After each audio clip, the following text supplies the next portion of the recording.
I'm going to show you how to do the underarm bits.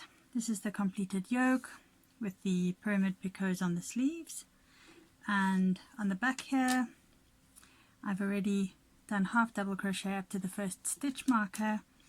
And how we find the length that we need to do in between the two sleeves is by measuring between the stitch markers. So I'm working on a 46 centimeter circumference. I'm doing it for a baby size. It's a bit smaller than what's in the pattern, but I did this so that you could see that you could really do it to any size. So if I'm working with a 46 centimeters, then I measure from just roughly from stitch marker to stitch marker is 18.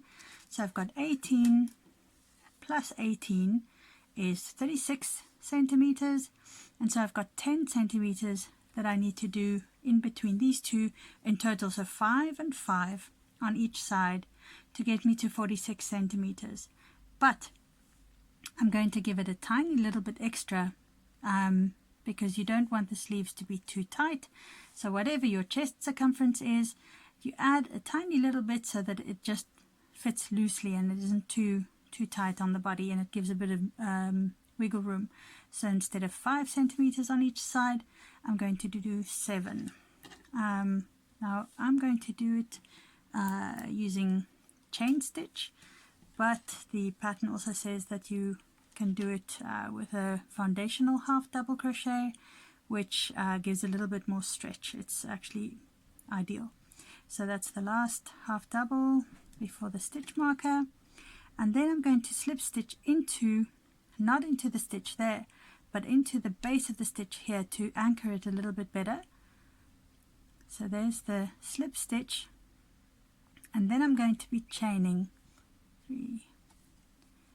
7 centimeters. I'm going to estimate. Let's see, that should be close. Almost a little bit more.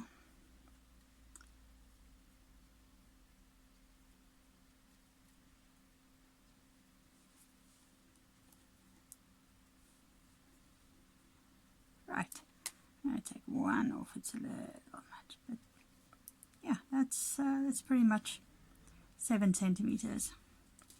And then, careful not to twist, I come